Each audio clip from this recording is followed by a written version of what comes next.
guys! Maayong buntag! Jensan! Ayan, may energy tayo ngayon kasi maaga pa lang malaki na yung gastos ko. Kailangan natin pantayan yung gastos ng ating energy. Kasi hindi tayo pwede magpaluya-luya. Ayan, mag-sunglasses tayo para feel natin yung araw ng Jensan. From the word sun talaga yung aming lugar dito guys. Medyo may kainitan. Pero andito ako ngayon sa, wait lang. Ayan, nagbablog na tayo. Andito ako ngayon sa bahay. Maglayo tayo ng konti para makita nyo naman. So ganyan ang itsura ng aking bahay from the outside. Meron tayong mga few hiccups here and there. When I say hiccups, meron tayong mga problema at challenges along the way na ngayon lang natin nakikita pero hinahanapan natin ng solusyon. Ayun. Meron nga pala, bago ko makalimutan, meron palang nag-comment, "Ma, magkano na yung nagastos mo sa extension mo?" Kasi gusto daw nila magpa-extension. Number one, hindi ko muna masasabi sa inyo ngayon kasi hindi pa naman tapos ang aking pagpapa-extension. Pero roughly, hindi umaakyat na tayo sa, pero dahan-dahan lang to guys kasi binibili ko lang yung materyales and then yung sweldo ng mga panday natin or karpentero natin ay taga-Sabado. So mga nasa ano na din, umaakyat na tayo ng mga 40 mil so far. So far, hindi pa po yan tapos. Kaya ako ay hindi nag-i-stop ng trabaho.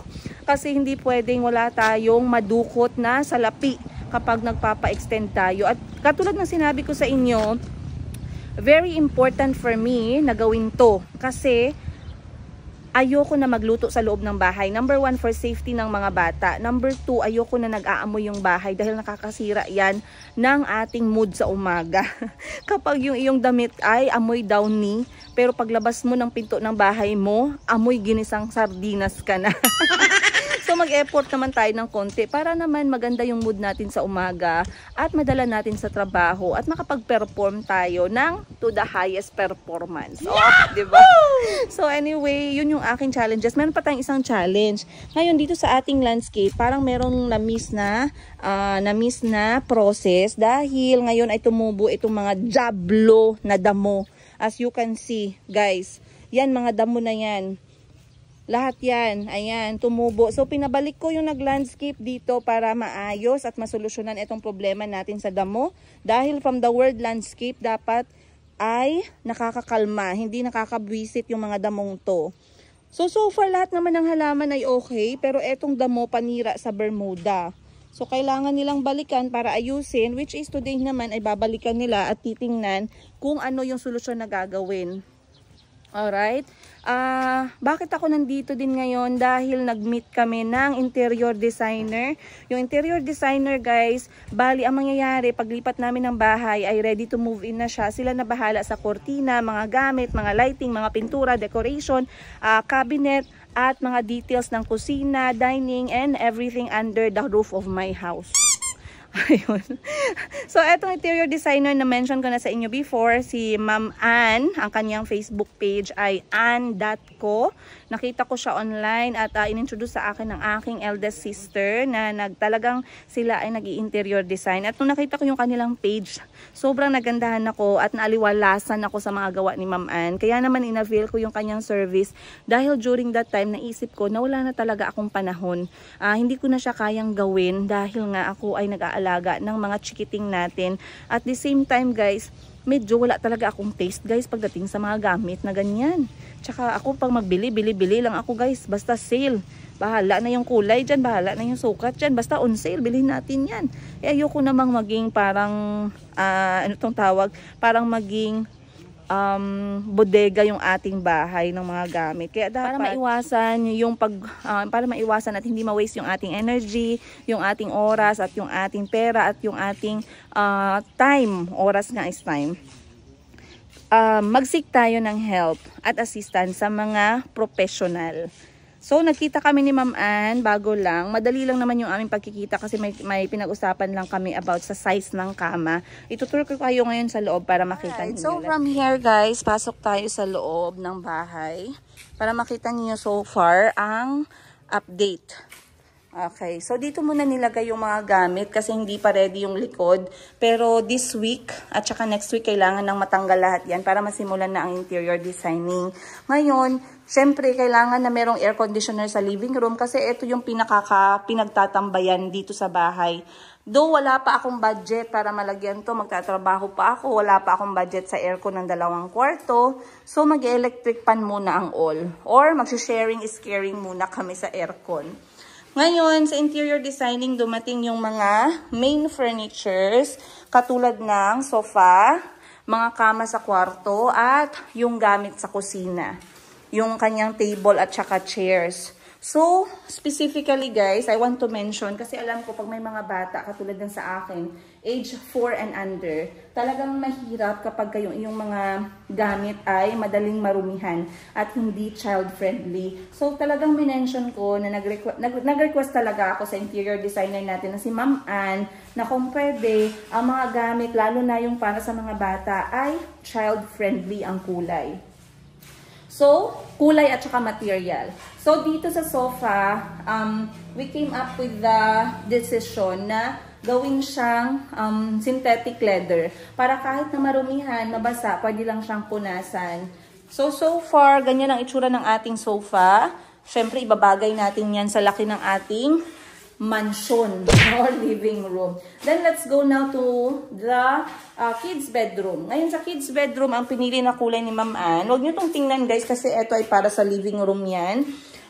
This is ottoman seat at saka center table. So, ngayon, para sa mga bata, Ma'am Ann chose gray, which I believe will work. Kasi, syempre, yung mga bata, hindi pwede sa kanila yung mga cream, mga puti, para talagang hindi marumihan. Ayan. So, gray ang sa mga bata. And then, I made the decision as well na gawing pull out yung mga kama. Bakit pull out? Kasi dito sa bahay, guys, kasama ko yung mga kapatid ko. Ayan. Para naman marami tayo dito. Mas marami, mas masaya. And then, dito yung mga bata, di matutulog. Another bedroom naman is either para kay Auntie Christine at kay Mama. So, dito sa room na to, okay lang na maggamit ng lighter color, katulad niyan. So, this is actually a combination of somehow like gray, light gray at saka cream or off-white. Maganda yung kulay na napili and I'm happy with it. Ito yung pull-out bed ng kabilang kwarto. So, yung kahit dito sa isang kwarto na to, nag-decide pa din ako na pull-out siya. Kasi, ayoko na pag pumunta yung mga kapatid ko, hindi komportable yung tulog nila. Kaya talagang kinonsider ko na pull-out at maiwasan na rin bumili ng mga extra na mga extra na mga beddings at saka foam kasi wala ngang space. So, para maiwasan yun at madali yung pagligpit, pinull out na natin. Now, for the most awaited part, I know you guys are asking, ang kwarto ko at ang kwarto ni Mayumi, dahil si Mayumi ay sa akin laging nakadikit. Let's go inside. Ganito naman ang itsura. So, here, eto naman yung kulay ng aking bed. Ayan, para siyang off-white or cream. Nasa cream yung kanyang kulay. At ganito ang itsura ng kanyang headboard. Uy, may mga headboard nga pala para maiwasan yung pagbunggo ng ulo ng mga bata sa wall. Ayan, at saka ito ang sa mga bata, gray.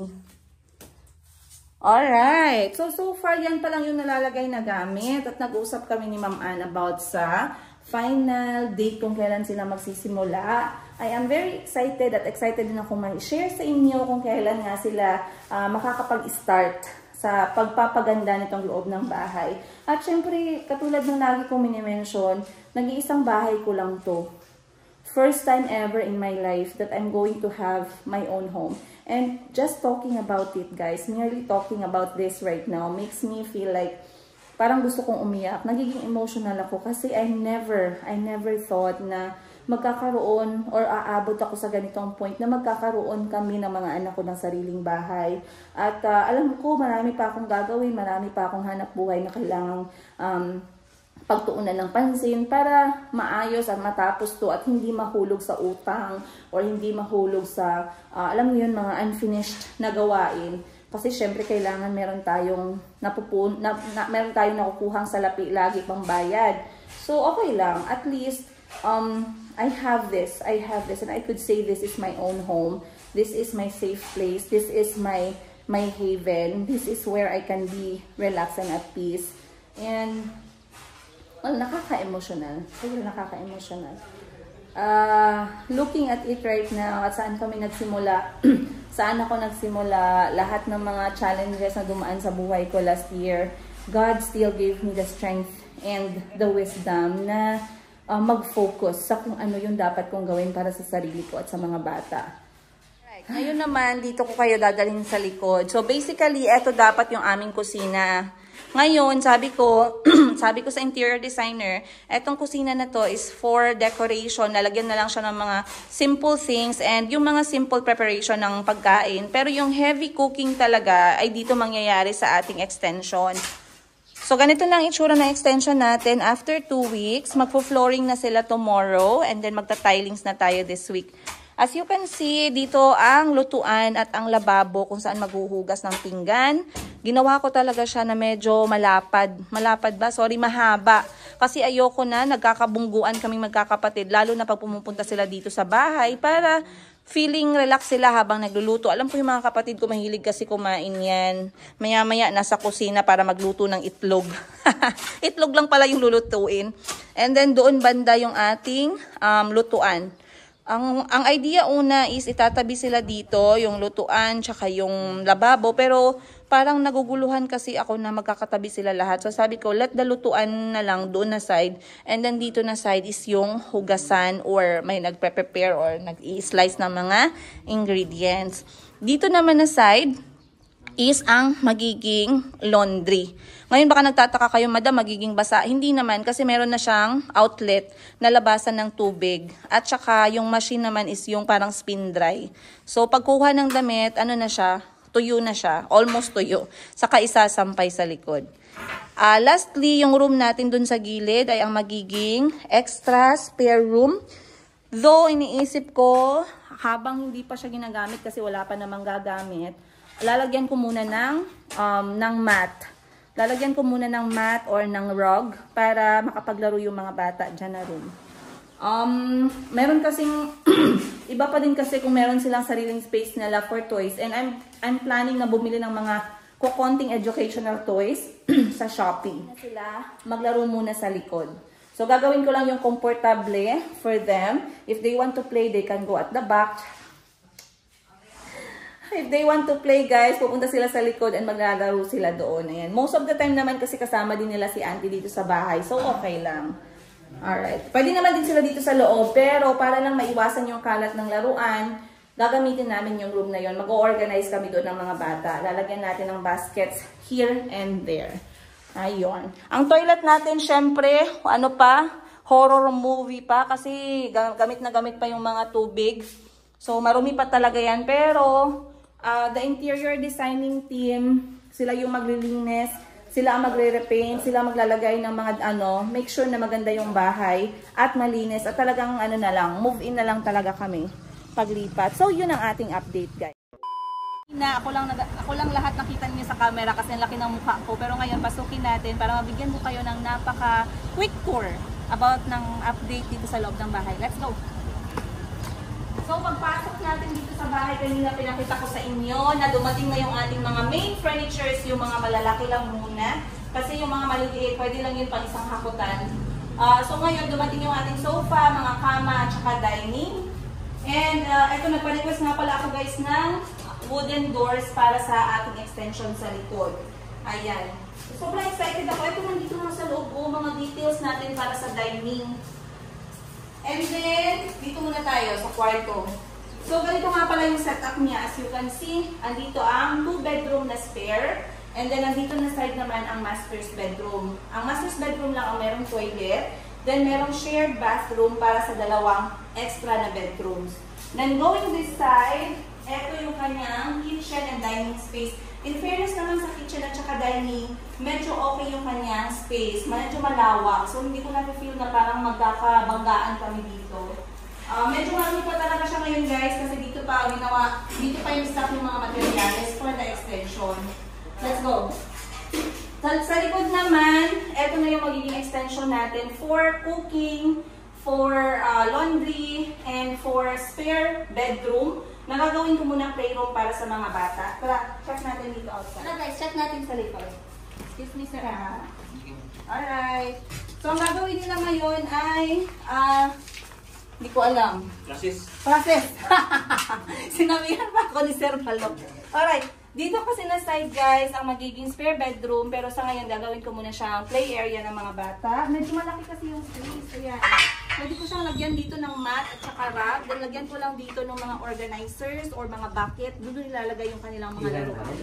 And then this side. Dito na side ay ang magiging sampayan area. So ngayon, tambakan muna siya ng gamit. Pero kung mapapansin niyo, meron ako ditong napakalaking blue na galon. Ito ay para sa rainwater. So, isasaluin natin yung tubig ulan kasi sayang pa yun. Pwede siyang magamit para panglinis at saka pang dilig sa ating halaman. Alright. Ito nga pala yung ating... Ay, eto, hindi pa siya na-close kasi dapat... A few moments later.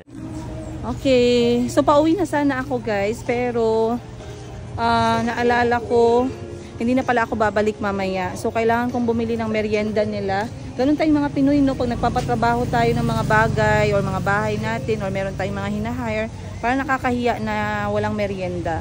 Tagpilang chicken. Alright. Bili lang ako na makakain nila and then iinumin and then we are good to go.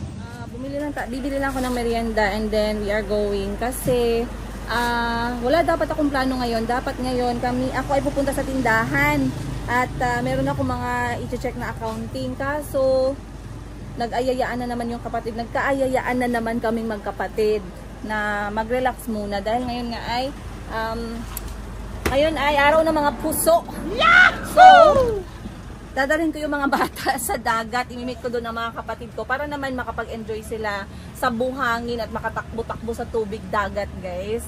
Inaantay na nila ako doon. Sabi ko, babalik ako agad. For sure, umiiyak na si Mayumi kasi sabi ko kay auntie, babalik ako agad. Medyo natagalan ako ng 1 oras. So, let's go. Eternity later. Guys, ayun. At nasa bahay na rin tayo ulit. Time check natin ngayon, alas 10:30 ng gabi. Actually, kanina pa ako nakauwi. Kaso, after kong mag-check ng bahay, of course, sabi ko nga sa inyo ay dadalhin ko yung mga bata sa dagat. So, wala na akong time kanina na makapag-video dahil sobrang, alam niyo naman pag nasa beach tayong mga Pinoy, hindi nawawala yung karaoke. Kaya, hindi na ako nakipag-contest guys sa mga kumakanta. At ako'y nag-enjoy na lamang kasama ang mga bata. At ngayon lang kami nakauwi mga alas 10 na ng gabi. Pero sobrang enjoy dahil alam nyo pag dinadala yung mga bata sa tabing dagat, talagang natutuwa sila sa tubig, sa buhangin, makipaglaro sa mga pinsan nila. Ako naman ay talagang nakapagpahinga. And I really had great time with my sisters na nakasama ko today.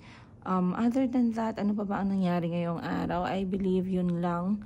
Hindi na ako nakapag-business ngayon. Hindi ako nakapag-benta-benta. Pero at least, naging productive pa rin yung ating araw. Both sa business. Okay. Naging productive pa rin yung aking araw para sa aming bahay na lilipatan. And of course, spending time with my family. Ayun. Kita nyo naman guys, pagod ang all. Ang mata ko ay parang magko-close na. But gising pa ako kasi si Mayumi ay nagbe-breast feeding. Ating episode ngayong araw guys. Meron ako natutunan talaga sa pagpapagawa ng bahay. Hindi madali. Yo guys. Naiintindihan ko kung merong mga OFW na hindi nakakapagpatapos ng kanilang bahay kasi unang-una kailangan talaga chine-check kapag napapagawa para makita natin na nangyayari at nagagamit yung mga materyales at yung perang ginagastos natin, of course, right? Pero ang pinaka-importante natutunan ko is hindi pwedeng ma-zero kapag gumagawa ng bahay. Dapat meron kang cash flow lagi kasi halos araw-araw nagpapalabas ka ng pera. Hindi naman tayo mayaman, wala naman tayong kalakihang savings. Pag wala tayong cash flow ay talagang mauubusan at mauubusan yung ating banga. Sa part ko naman kasi yung aking mga karpentero ay daily kong binabayaran and maya-maya yung request nila ng items. Hindi mo kasi pwedeng isabay-sabayan kung anong kailangan. Actually, mas nakakatulong kapag hindi nila pang isahang in-order. At least sa isang week, meron silang mga nire-request na bagong materyales para tuloy-tuloy yung gawa 2 beses sa isang linggo. So, the first few items na in-order nila, mga nasa tumatakbo ng 4,000, yung ikalawa ay nasa 6,000, next naman is nasa 2,000, depende kung ano yung kailangan nila. Pero habang tumatagal ay dumadami na din kasi malapit nang matapos yung extension sa likod, kaya medyo nagmamahal na, lalong-lalo na pagdating sa mga bakal, pagdating sa yero, sa ating roofing, at syempre sa tiles. Naku guys, dumarami at nagmamahal. Ngayon nga ang aking nabayaran, ay hindi ko pa nga bayad sinend na sa akin yung resibo, nasa 15,000 pesos na naman. So, imagine kung wala tayong cash flow na pumapasok na pera guys at labas lang ng labas. Ang hirap, baka hindi mapatapos yung kailangan nating ipagawa. At para sa akin, hindi pwedeng ganun kasi maglilipat na kami doon. Hindi pwede na hindi functional yung mga spaces at hindi nagagamit yung space na gagawin sa likod para sa magiging kusina natin. So far so good, okay naman siya kasi ang mga materyales na ginagamit ko ngayon ay kinukuha ko din sa hardware ng aking kapatid. Basically, nagtutulungan kami sa negosyo namin by supporting each other. Na-mention ko sa inyo yan before na since yung aking kapatid ay merong hardware, halos lahat guys, kompleto siya dito sa General Santos City, sa kanya ko na kinukuha or ino-order. Kahit hindi ko man mabayaran agad today, babayaran ko din agad pagka next day kasi syempre, we have to respect the fact na nagnanegosyo lang din yung kapatid ko. So, hindi pwedeng dahil kapatid, uutangin natin, babayaran natin in 10 years. Hindi pwedeng ganun. Kailangan nating bayaran agad dahil nagro-rolling lang din sila ng kapital or pa konti-konti lang din yung profit. At the same time guys, syempre meron din silang mga binabayarang mga employees. So respect begets respect pagdating talaga sa buhay, hindi lamang sa negosyo. Sa ngayon, masaya ako sa nakita kong improvement. Tina-target namin na sana by 25 hanggang sa katapusan ngayong Pebrero ay makapaglipat na kami doon para naman ma-foresee ko na yung mga iba pang kailangang gagawin, ma-check na natin at madahan-dahan natin na maayos na talaga yung bahay, pati mga gamit na gagamitin sa loob at talagang matira na naming magnanay. Ayun. Ito ngayong araw, ang dami kong pagod talaga. I can feel it in my bones, I can feel it in my soul. Pero like I said, nag-enjoy ako sa aking Valentine's Day kasama yung aking pamilya. Sana kayo ay nag-enjoy din. At hindi ko man na-videohan pero nag-greet sa amin si Kulit-Kulot. Ginreet niya kami at kami ng mga kapatid ko ng Happy Valentine's Day at talagang sobrang sweet niya pa at may pa I love you pa ang aking kulot. Ayun, si Chico naman ay wala pang naintindihan, nag-loading. Pero anyway, yun lang guys. Maraming salamat ulit at sana nag-enjoy kayo sa inyong mga pagmamahalan episode ngayong araw. Pero let's try to remind ourselves that loving each other is not only for Valentine's Day, but above anything else, respect is much more important. Ayun, maraming salamat you guys and thank you for being with us for today's kwento-kwento na aking buhay as single nanay ng aking 4 na kulot. Once again, I'll see you guys on the next episode. Ka-boom!